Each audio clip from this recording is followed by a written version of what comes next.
Hey guys, this is Jonathan from Fitness for Freedom. Today we are going to show you how to strengthen your glute and hamstring with the band single leg RDL.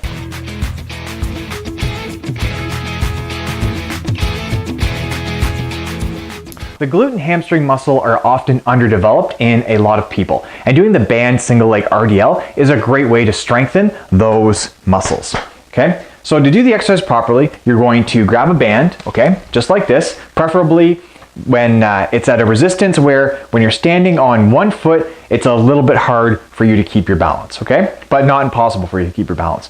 What you're going to do is leading with your leg on the same band side that you're holding the band, you're going to lift that leg up, and as you lift your leg up, you're going to let your body come forward, okay? And as your body comes forward, the band is going to get shorter, and as you stand up tall, the band is going to have a lot more resistance, and it's going to make the exercise a lot harder, okay? So if we're doing it quickly, it's going to look more like this, okay? Now what I like about the band is that when what I like about the band single leg RDL is that when you're in, the band is at its shortest length, which means the exercise, it's making the resistance its lowest, which is going to make the exercise a little bit easier. So if you're someone who has a lot of trouble keeping your balance when you do this exercise, this is a good variation to do. And then as you stand up taller, when it's easier for you to keep your balance, the band resistance goes up, which means exercise is going to get a little bit harder. It's going to be a bit harder for you to keep your balance, and that's going to help load or increase the load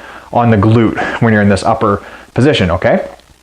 So some really common mistakes that people make when they do this exercise are all the same mistakes they do or would regularly make with a dumbbell single leg RDL, okay? So a lot of people have a tendency to lean forward like this and then stand up, and what that's going to do is that means you're using your back muscle or your lower back muscles a lot more than your glute and your hamstring, okay? Which makes it almost a dangerous exercise to do and put you at an increased chance of becoming injured. So we want to reduce that or decrease that chance from happening, okay? Now the other problem is that people they can become so concerned about keeping that neutral spine that they'll stay way upright and really overarch their back as they go down, and that overextension can put a lot of strain on your lower back as well, okay? So as you're going down, just let your leg go and let your upper body follow at the same time, and you will naturally use all the correct muscles and do the exercise properly. Now, one variation that a lot of people will try that I don't necessarily like that much is that they'll hold the band in the same hand as the leg they're doing, the working leg that they're doing the RDL on, okay? So what that means is they're going to go down like this, doing the exercise properly, and then they're going to stand up tall like this with the resistance in this hand.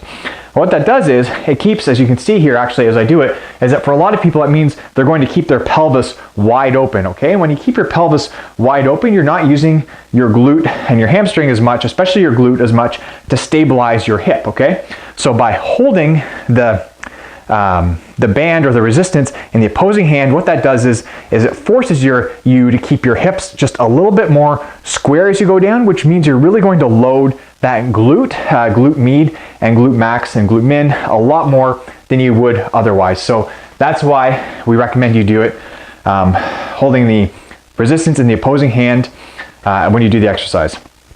And the last thing, when you're doing this exercise, a lot of people have a tendency to put their foot down when they stand up tall at the top, okay? When you put your foot down, what that does is it completely takes the load off of your glute, or it splits the load between both legs. And what we're really trying to do is, if we want to really isolate this working side and make it work as hard as it possibly can, okay, we want to try to keep our foot up off the floor and then repeat the exercise, okay? And that's really going to load the muscles a lot more, which is the whole point of doing the exercise. If you enjoyed this video or found it useful, please subscribe to our YouTube channel because we deliver content just like it every week. If you have any comments or questions about the band single leg RDL, please leave them in the comments box below. Take care, and we'll talk to you next time.